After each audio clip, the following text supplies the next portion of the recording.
Don't talk to the clients, Lydia. People like them don't talk to people like you. That sentence cut deeper than any shout. But she just lowered her eyes and kept serving in silence.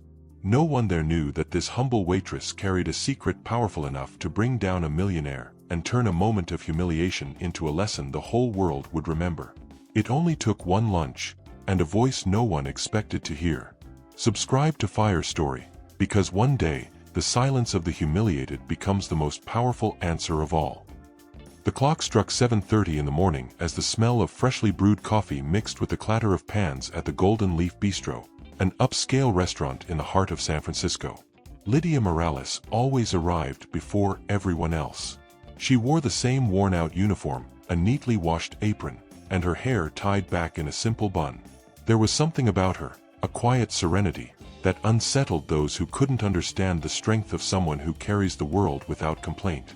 While her co-workers mocked her, she wiped tables with almost artistic precision, as if each motion could erase not only the dust on the counter but also the invisible marks of the daily humiliation she endured. Between one order and the next, Lydia heard muffled laughter. "There goes the philosopher with a rag," whispered one of the waitresses, not realizing that the fragile-looking woman carried a secret that would change everything. The manager, a heavy-set, impatient man named Rick Danner, loved to test her limits. "You should smile more, Lydia. Smiles bring tips," he said while jotting down reservations for wealthy clients. She smiled, but not out of obedience. It was the only shield she had against cruelty disguised as humor. In that place, where a person's worth was measured by the watch they wore, she seemed invisible. And yet, she saw everything. The Golden Leaf Bistro was the kind of place where millionaires held meetings and tourists took pictures pretending to be elegant. The dining room, decorated with hanging lights and marble tables, reflected a false sense of perfection. But behind the counter, reality was raw. Exhausted employees, shelved dreams, and rehearsed smiles. Lydia never complained. She knew life hadn't been kind to her. She had lost her father early, and her sick mother depended on the little she earned. With every tray she carried, she repeated to herself, "Dignity doesn't need applause." And that thought kept her steady, even when the world tried to push her down. One morning, during breakfast, Rick decided to play with her pride in front of the staff. A bilingual waitress? She must know how to say tip in 2 languages, he joked, drawing laughter from everyone. Lydia felt her face burn but took a deep breath. She didn't answer. The humiliation came like a cold wave filling her chest. For a moment, she wanted to quit, but then she remembered her mother waiting for her medicine and the rent that was due.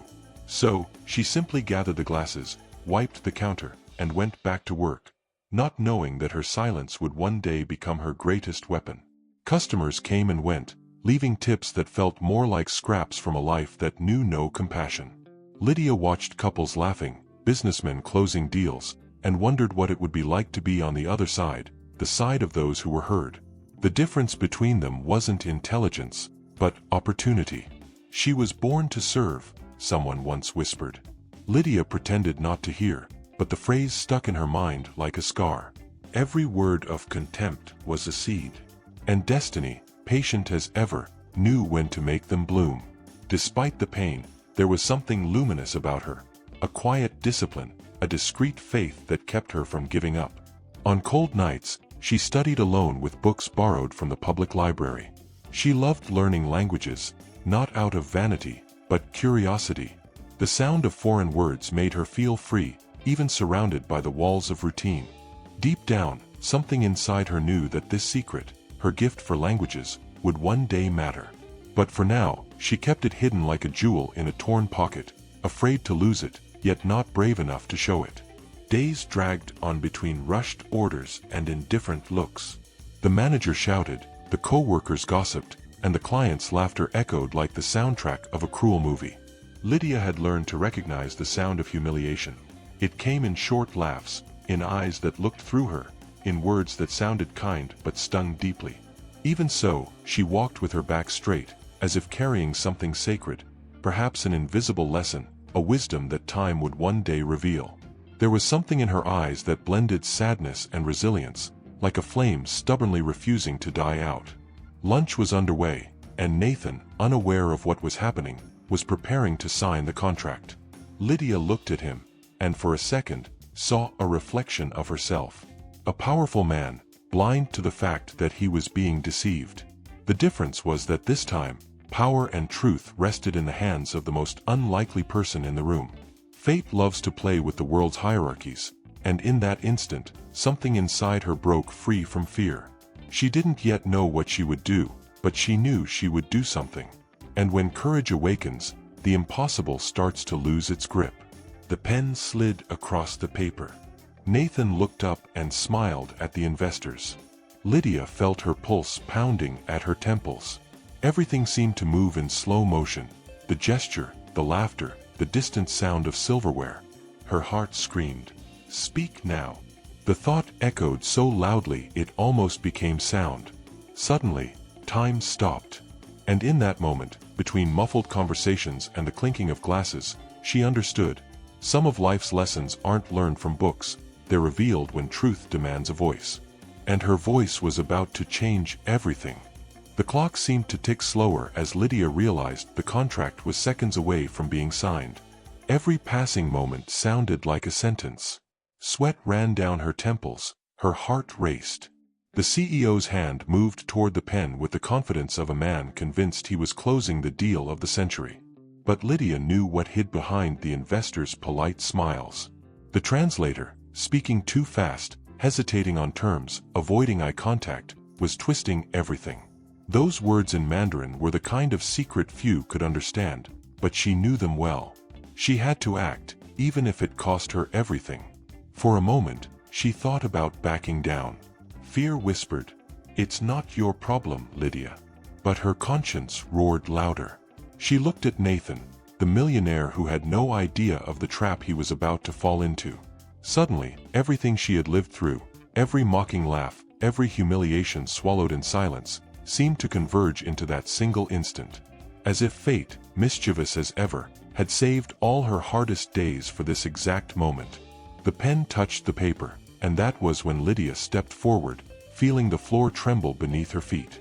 The entire restaurant seemed to hold its breath. "Excuse me for interrupting." Her voice was calm, yet firm. The manager's eyes widened. "Lydia, what are you doing?" he hissed, waving for her to step back. But she didn't. "There's a mistake in that contract," she said. The translator turned, startled, trying to shut her down. "Ma'am, this is business," he said sharply. And then, as if time split in two, Lydia continued, in fluent Mandarin, "You're not translating correctly. They just discussed an illegal clause." The silence that followed hit like an explosion. Silverware froze midair. Eyes locked. The world around her seemed to stop cold. For a few seconds, no one breathed. The translator went pale. The investors exchanged tense glances. Nathan stared at Lydia as if seeing a ghost. You speak Chinese," he murmured, barely believing it. She nodded, her face composed though her heart was racing. "I taught myself, sir. But right now, what matters isn't how, it's why." The manager tried to stammer something about a misunderstanding, but it was too late. What had been hidden was now exposed. The humble woman who had so often been silenced was the only one who truly understood what was happening at the most expensive table in the restaurant. The translator tried to recover. "She's lying. She doesn't know what she's talking about," he barked. But Lydia, steady and calm, replied again in Mandarin, this time repeating exactly what the investors had said moments earlier, word for word. Nathan was stunned. The Chinese men, now visibly uneasy, didn't know where to look. The translator lost all color. You were listening," he stammered. Lydia met his eyes. "I was listening, yes. And more than that, I understood." It was the first time she had raised her voice in that place, and it echoed through every corner, shattering the invisible wall between those who command and those who obey. The scene felt straight out of a movie. "Rick," the manager, whispered uselessly, trying to contain the situation as customers watched in shock. Lydia's hands trembled, but she felt something stronger than fear, truth. They said they'd change the contract amount and send part of the investment to a bank account in Hong Kong, she explained in English, looking directly at Nathan. The CEO rubbed his chin, speechless. "Are you sure?" he asked. She nodded. "Absolutely." And the translator confirmed it, thinking no one would understand. The silence that followed was different. It wasn't the silence of embarrassment, it was recognition. Nathan stood slowly, facing the men across from him. "Is that true?" he asked, his voice calm but filled with restrained fury. One of the investors tried to respond, but guilt was written all over his face. The translator stuttered, trying to defend himself, but Nathan already understood. "Call security," he told the manager, who rushed off instantly. The tension was palpable. Lydia stood beside the table, her legs weak but her gaze steady. It was the kind of courage born from years of buried humiliation. Within minutes, security arrived, and the power dynamic flipped. The man who had once controlled the room was now being escorted out, while Nathan ordered the contract torn apart. "Cancelled," he said flatly. Lydia stepped back, startled. "Sir, I'm sorry if I overstepped." Nathan looked at her for a long moment, almost solemn. "You didn't overstep, Lydia. You just saved me from losing millions." His gaze, once arrogant, now held respect, perhaps even admiration. The entire dining room watched in stunned silence, witnessing a scene no one would ever forget. When everything was over, Lydia collected the glasses from the table with trembling hands. The manager, who had once mocked her, now watched quietly, visibly ashamed. Her co-workers whispered among themselves, unsure whether to apologize or applaud. But Lydia wasn't seeking recognition. She simply took a deep breath, trying to process what had just happened. That afternoon had changed everything. Without planning it, she had altered the fate of a millionaire, and perhaps her own. The secret she'd kept for so long, the gift that once seemed useless, had become a bridge between anonymity and the impossible. When the restaurant finally emptied, Lydia sat down for a moment, gazing at the reflection of the lights on the clean floor.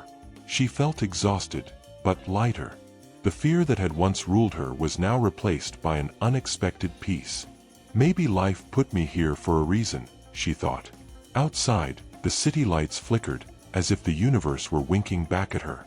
Without realizing it, Lydia had taken her first step toward a transformation that would change not only her own story, but the story of everyone who had ever underestimated her. And fate, ever patient, still had one last twist in store.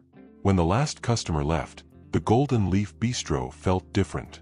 It wasn't just the smell of spilled wine or the faint sound of dishes being cleared away.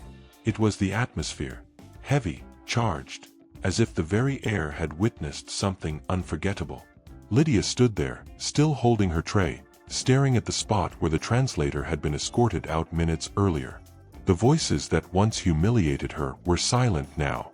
The manager, Rick, straightened his jacket, unable to face his own reflection in the glass windows. For the first time, power had changed hands. The humble waitress, once invisible, now stood at the center of a story far greater than any tip. Nathan Cole paced back and forth, his expression lost somewhere between shock and relief. "I almost lost everything," he muttered. Lydia, standing at a distance, didn't know whether to speak or disappear. For a moment, she thought of apologizing, but no words came out. The millionaire who, just hours before, embodied authority and control now seemed human, vulnerable, stripped of arrogance. He approached her slowly. "Did you know what you were doing?" he asked, his voice a mix of curiosity and disbelief. Lydia took a deep breath. "I just did what I thought was right, sir." Simple, direct, without drama. And that simplicity was what disarmed him the most. Rick tried to step in, stumbling over his words. "Mr. Cole, the girl. She was only trying to help, she didn't mean to interfere." Nathan raised a hand, cutting him off. "If she hadn't interfered, we'd all be ruined." The manager lowered his head. Lydia stood frozen, unsure whether to smile or quit on the spot. The humiliation she had endured for months was now reversed, not as revenge, but as quiet justice. You speak Chinese so fluently, how did you learn? The CEO asked. She hesitated before answering. My father once worked for a Chinese family when I was a kid. They taught me a bit. Later, I studied on my own. It's my little secret. The millionaire stayed silent for a while, weighing that answer. A little secret that had just saved millions of dollars. The contrast was almost poetic. You know, Lydia, what you did today goes far beyond a business lunch. You taught me a lesson I'll never forget. She looked away, embarrassed. It was nothing, sir. I just didn't want to see an injustice. Nathan smiled faintly. And how many people would have the courage to act like that, not knowing what might happen next? His tone wasn't ironic, it was genuinely admiring. And that unsettled her more than any criticism ever could. As the security team picked up the shredded papers, Lydia knelt to gather the shards of a broken glass. Kneeling there, she caught Nathan's reflection on the floor. He knelt too, reaching out to help. Please, sir, I'll clean it. He insisted. No. Today, I'm the one who needs to learn how to clean something up. The words carried a strange weight, as if in that simple act he was trying to wipe away traces of arrogance. Rick watched silently from afar, and the co-workers who once laughed now avoided eye contact. The moment was quiet, yet full of meaning, and for the first time, Lydia felt she wasn't alone in her own story. In the days that followed, the story spread across the city. Local newspapers ran headlines like, "Bilingual Waitress Prevents $1 Million Scam." The news multiplied fast. The restaurant became a curiosity spot. People came just to see the woman who exposed the rich. Lydia, shy as always, tried to avoid the spotlight, but there was no hiding what had already gone public. The secret was out. What once was a mark of humility had become a symbol of courage. Even customers who used to ignore her began calling her by name, and every "thank you" felt like a small piece of justice for years of invisibility. Rick, haunted by guilt, tried to make amends. Lydia, I didn't know you were so smart. I'm sorry for everything. She smiled without resentment. You don't need to, Mr. Rick. Time takes care of those things. It was the kind of answer that could humble anyone. Meanwhile, Nathan sat in his office, rereading the contract Lydia had saved. Her face lingered in his mind, not for beauty, but for impact. The lesson was clear. Talent and dignity don't depend on a uniform. How many Lydias are out there, hidden in jobs that don't deserve them? He thought, watching the sunset reflected on the glass. At the restaurant, things tried to go back to normal, but nothing truly did. Lydia had become something of a legend among her co-workers. Some admired her, others envied her. She, however, remained the same, serving tables, cleaning counters, handling every detail as if it were her first day. There was no arrogance in her manner, only a new kind of serenity. The millionaire visited occasionally, ordering a coffee he didn't even like much, just to talk. You have no idea how much I admire what you did, he'd say. Lydia would reply with a faint smile. Admiration only matters when it comes with respect, Mr. Cole. One afternoon, Nathan came by again, but this time without a suit, without security, without pretense. He waited for her shift to end and walked her to the bus stop. Lydia, can I offer you a ride? She politely declined, but he insisted. During the drive, the silence between them was comfortable. You know, he said, you reminded me of something I'd forgotten long ago, humility. She looked out the window, city lights reflecting in her eyes. Life's funny, sir. Sometimes we have to be humiliated to learn the lesson. He smiled, moved. The waitress had become his teacher. When Lydia got home, she hugged her mother, who still knew nothing. She told the story bit by bit, and they laughed and cried together. See, my dear, God never forgets those who do what's right, her mother said, teary-eyed. Lydia rested her head on her mother's lap and whispered, I just did what my heart told me to. Outside, the wind blew softly, carrying a hint of change. Fate, silent as ever, was preparing the next chapter. one that would redefine her future and prove that even the deepest humiliations can become bridges to grace. The following days passed like a breeze. Lydia still worked at the Golden Leaf Bistro, but every step she took felt different. The looks that once held disdain were now curious, respectful, almost reverent. The waitress who had been the target of mockery was now an example of courage. Yet she remained simple, as if nothing had changed. The same uniform, the same tidy bun. But something deep within her had transformed. Her eyes. They now carried the calm of someone who had faced humiliation and learned that dignity is the truest luxury. In the quiet of her heart, she knew. Destiny never forgets those who act with truth. Meanwhile, high up in a glass tower, Nathan Cole couldn't stop thinking about her. The millionaire had become the subject of headlines, but for the first time, not because of his fortune. Rather, because of a lesson the world needed to hear. CEO saved from scam by bilingual waitress, blared across newspapers. His company's stock had risen, but what had risen even more was his respect for the woman who had changed everything. He realized Lydia had taught him more in one afternoon than all his years of meetings and degrees combined. And something within him, perhaps pride or vanity, was beginning to bow before a new kind of greatness: humility. On a cold morning, Nathan stepped out of his car in front of a small, modest building in Oakland. He climbed the narrow steps, holding a briefcase, his heart racing, a strange feeling for a man who had once signed billion-dollar deals. He knocked on the door, and Lydia appeared, surprised, her expression a mix of shock and caution. "Mr. Cole?" she asked, adjusting her apron. He smiled. "May I come in?" She invited him inside. The apartment was simple but warm. The walls were decorated with handmade paintings, and the smell of fresh coffee filled the air. For a moment, Nathan felt small before so much authenticity. "I came here to thank you in person," he said, carefully sitting down on the kitchen chair. Lydia felt uneasy. "I just did what any decent person would do, sir." He chuckled softly. "You're wrong. Very few people would have done what you did, not knowing what it might cost." She fell silent, staring at her cup. Nathan went on, "I want to offer you something. It's not charity, it's recognition." He opened his briefcase and pulled out a formal letter. "A full scholarship and a permanent position in my company. You won't be serving tables anymore. You'll be translating contracts, including mine." Lydia covered her mouth with both hands, unable to believe it. The tears came before the words did. For a moment, time stood still.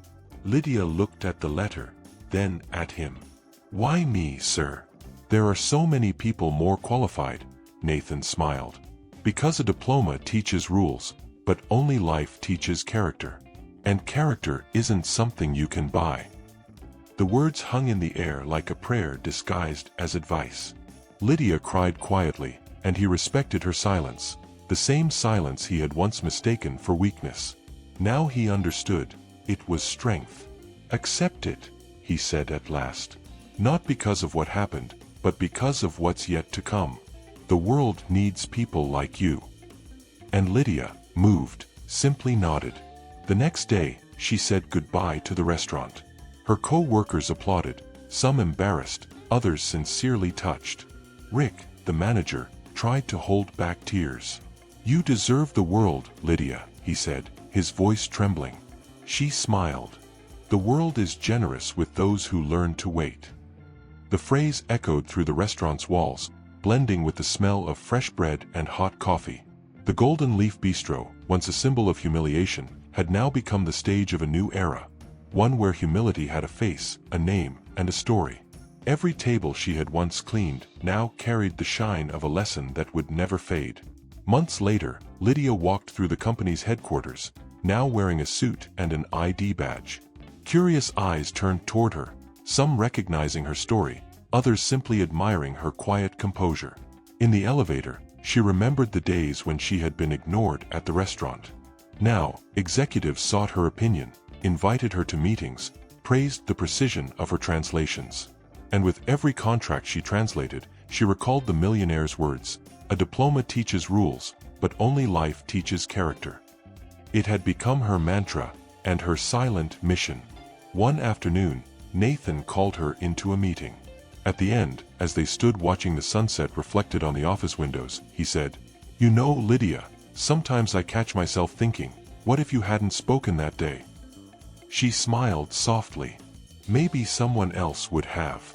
Or maybe silence would have swallowed me for good." He laughed. "No. No one else would have done what you did. Courage can't be taught. It's born." Lydia looked toward the horizon. "And it's born out of pain, sir. Pain and faith." Nathan said nothing. That woman had a way of turning wounds into wisdom. Some time later, a plaque was placed in the company lobby. Gold letters, simple yet full of meaning. "Talent doesn't depend on a uniform. Greatness reveals itself at the right moment." Employees would stop, read, and breathe differently. Some thought of Lydia. Others saw themselves in her. Her story spread through the halls like a modern prayer, reminding everyone that, without even knowing it, it's often the humble who carry the power to change destinies. And among the moved glances, Lydia passed quietly. No fanfare, only the quiet glow of someone who had triumphed without stepping on anyone. That night, alone on her apartment balcony, Lydia looked out at the San Francisco skyline and whispered a silent thank you. She thought of her mother, her father, the cruel laughter, the long days, and the nights when she almost gave up. Life, after all, had turned every humiliation into a stepping stone. What once hurt now inspired. And what was once a secret had become a legacy. Lydia Morales was no longer the invisible waitress. She was living proof that the humiliated can indeed be exalted, and that no pain is wasted when the heart acts with truth. If this story touched your heart, like this video, subscribe to Fire Story, and comment where you're watching from. Because every time someone believes in their own strength, destiny changes its place.